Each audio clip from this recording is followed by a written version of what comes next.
When preparing the valve cover itself, I like to take a little bit of the sealer and just put a little dab in the corners. And this is just going to help the gasket stay on when I install it. Don't use a lot, just a little bit. And I like to put it especially in these two corners here, on the back and in the front. This is where they like to come off. And then you can hit maybe 2 spots on the sides, like so. And here and here, here and here, just a little bit. Go ahead, take the gasket, press it in. I'm going to keep this clean. I'm not going to put anything on the gasket itself. If I put something on this gasket, and I've seen people do that, like high temp gasket maker, it actually leaks. So nice and dry, just the way it's supposed to be, that BMW intended. You're not going to create a gasket and think it's going to be better because you have more, and more means better. Not in this case. You'll actually end up with a leak.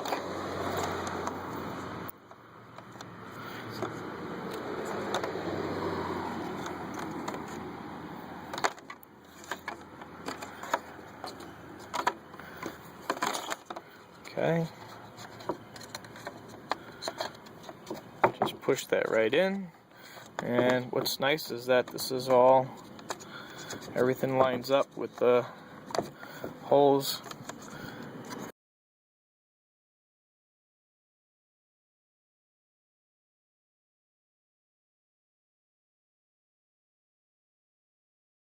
Just make sure to push that in really good.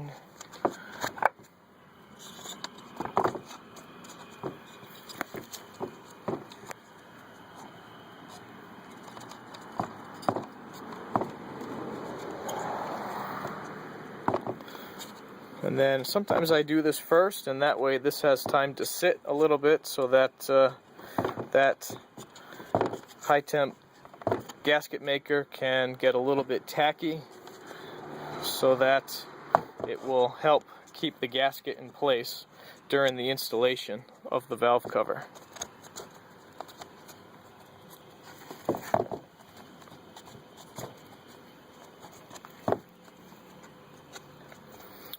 Now this vehicle here, as I think I said, has 95,000 miles on it. And what I recommended that he did, and he's been listening, is to double up on oil changes. So he's been doing an oil change every 7,000 miles, 7,500, and at close to 100,000 miles, his engine is spotless.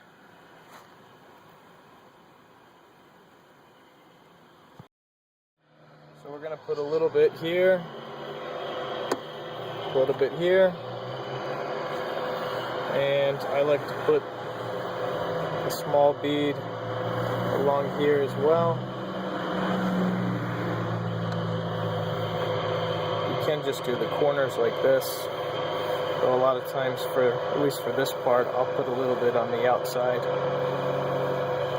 And same thing in the back. For that, I like to actually put it on my finger, like that. And then, if I start there, and I just draw around the U, I can actually get a nice application. So run it like this, draw a line on your finger, start it here, and then just, it will follow your finger down and around.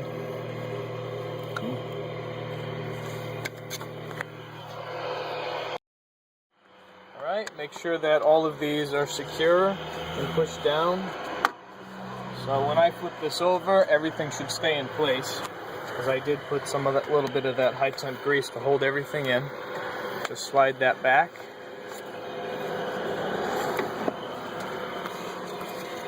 Lift up the harness.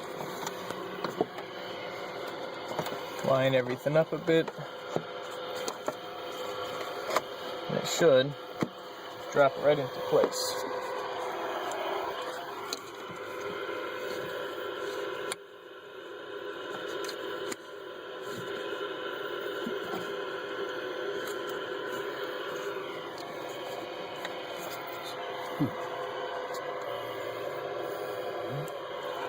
Done?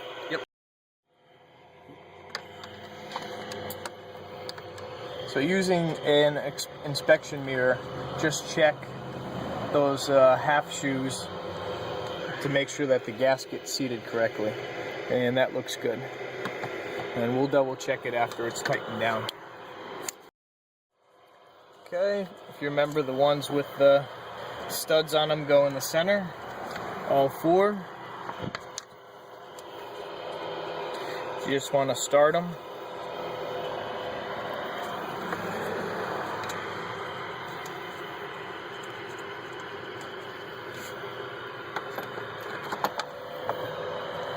And then the same thing with these. If everything's lined in good, basically you just have to catch a couple of threads. Make sure they're not going to fall off on you. You work your way around so you don't forget. Go ahead and clip that on.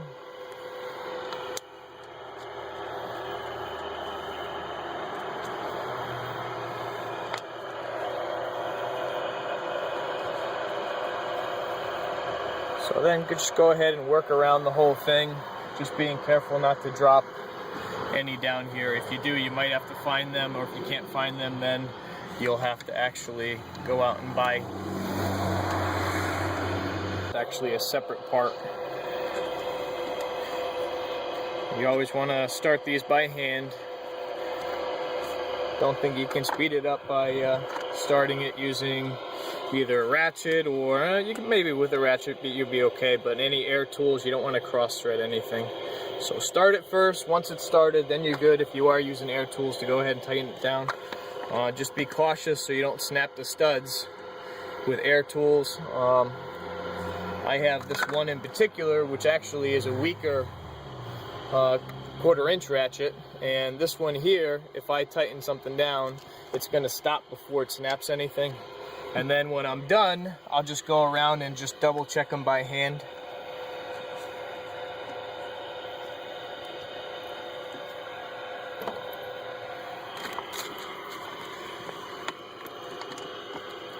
When you're done, you shouldn't have any leftover parts.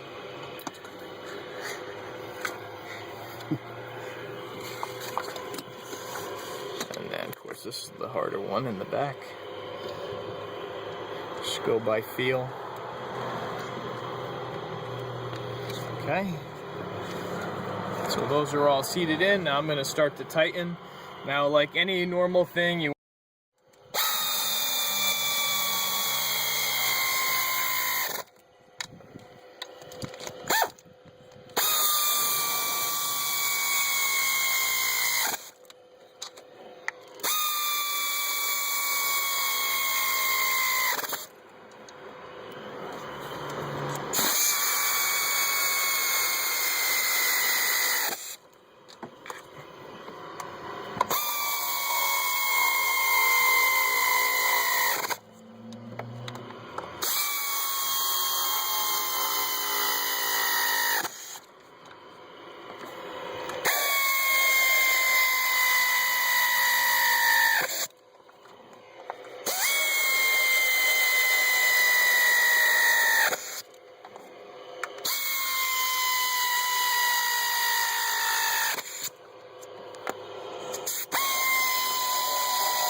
that one, and then I have the one left in the corner, which, because I'm not coming out, not afraid of dropping it.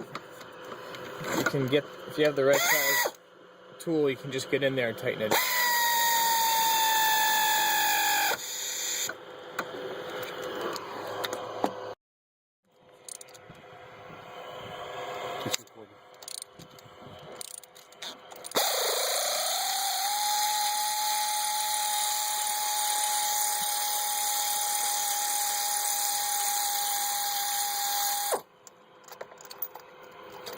Okay, at the same time, wow, they don't give you a rubber grommet in this 5/8. Usually there's a rubber grommet that will grab the spark plug and take it out with you, but that part's to order. Alright, so if you don't have that little rubber grommet, you can go ahead and use a magnet to pull these out. Yeah, they definitely look tired. They don't look bad at all, but definitely got about 100,000 miles on them. So at that point, you're just going to really remove them all. I wouldn't recommend putting them in with an air ratchet, or you could start them and bring them to the bottom and then do a final tighten at the end. And my compressor's tired, so.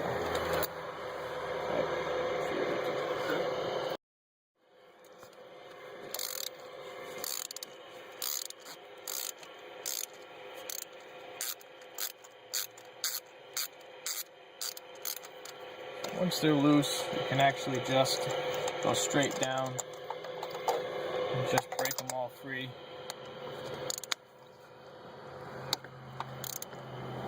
Now if they seem like they're too tight and they don't want to come out, don't force them. You can spray a little bit of anti-seize and let it soak. Anti-seize should, over time, work its way into the threads and help break it free. You can also loosen it a little bit if it wants to come free, and then retighten it back up and just work it free. Most of the time you don't have a problem.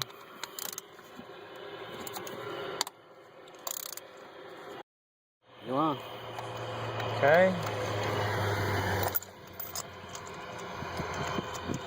Go ahead and put the spark plugs in.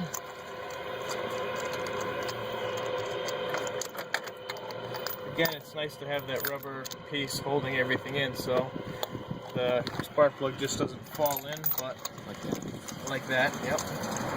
But if you put a little bit of pressure on the side so that they, and then walk them down a little bit, at least they don't hit as hard, so that the electrodes aren't going to be out of place.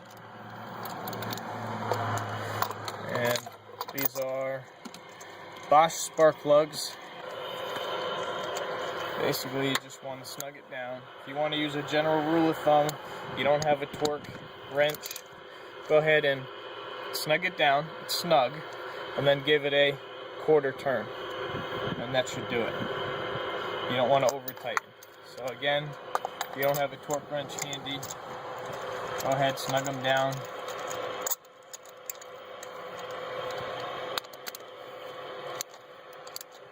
So a little snug, and then go ahead and give it a quarter turn. Actually, that one could take just a little bit more. And go by feel. Perfect. You're on. Okay, got the harness. It's going to actually just clip back into place.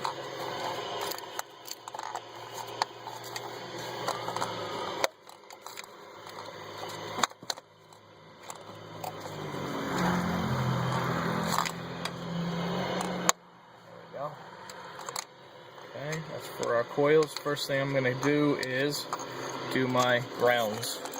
Very, very important. You don't forget these. You can cause some real strange problems. Those are those little 8mm. You know, if you wanted to, you could actually put your coils in first. So, if you're afraid of dropping something inside the hole there, but actually, you know, kind of funny. I've heard of somebody. I've actually done it once myself. One of these washers. All right, snug those down by hand. I would not recommend air for those. One sec. Just snug down gently. This tiny little stud there. Okay. Slide these in. Give them a good push down. They're locked into place. That actually starts to close it automatically for you. Lock it down.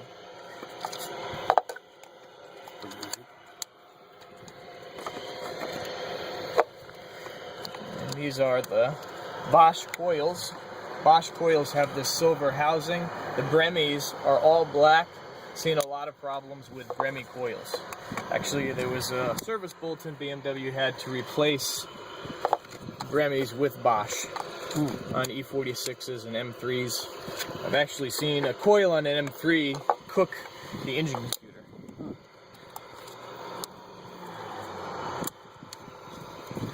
Okay, just make sure these are pushed down all the way.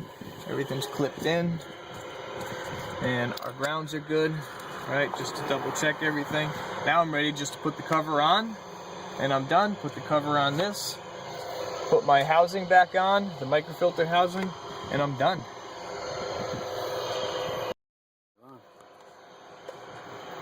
You know, a lot of times when I do a job like this, I always like to just double check everything, you know, and that's why I actually touch everything tight, you know, check the coils. I've gone ahead, these are all tight. I know my spark plugs are tight, I double check those. I actually rehooked the harness on down here. Remember, I unclipped the O2 sensor harness. You don't want that hanging down. So that's clipped back on. I've run the harness correctly. I took that metal tab off, it usually breaks anyways. And then run the harness up here, reconnected my O2 sensors, right? And that's really everything I've touched so far. So if I physically touch everything, that way it helps me to remember. All right, I'll put that on, put my cover on. There's my wife. And thankfully we're finishing up, so she's not mad at me. So then I'm gonna go ahead and put these on here. These were for the cover, vanity cover. You know what else that we're going to forget too? The mass airflow sensor for the secondary air. I disconnected that. That's right here. Let me show you. That's right here. This is the mass airflow sensor right here. And hold on a sec, sweetheart. And then this is the secondary air pump. I unplugged that to move it out of the way. This actually just pushes back on like so. If I left this off and on a cold day it checked itself, I'd have to end up with a check engine light. I'm almost done. Okay, go ahead and tighten these up. Turn the baby monitor off.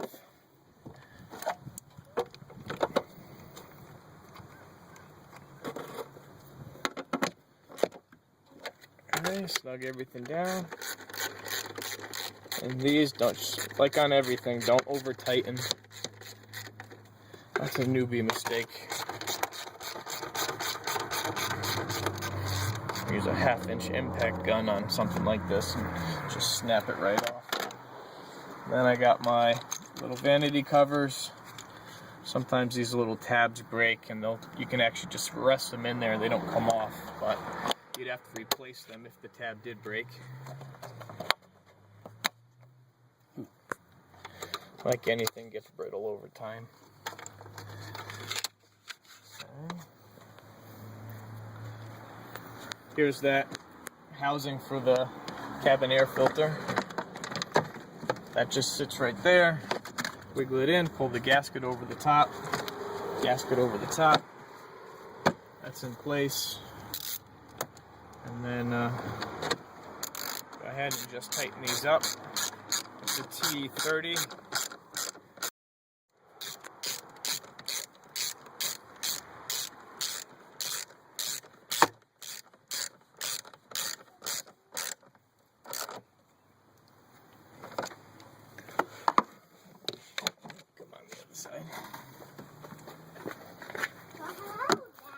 Hey, sweetheart. About me. What's new about you? You got a haircut. No. You got a new dress. No. New shirt. No. New shoes. No. Oh my goodness. No. Adorable, sweetheart. I can wear these to school. Yes, you can. There's another girl. They are adorable. Come here, sweetheart. Let's show the world these sandals. Beautiful. Do a little dance.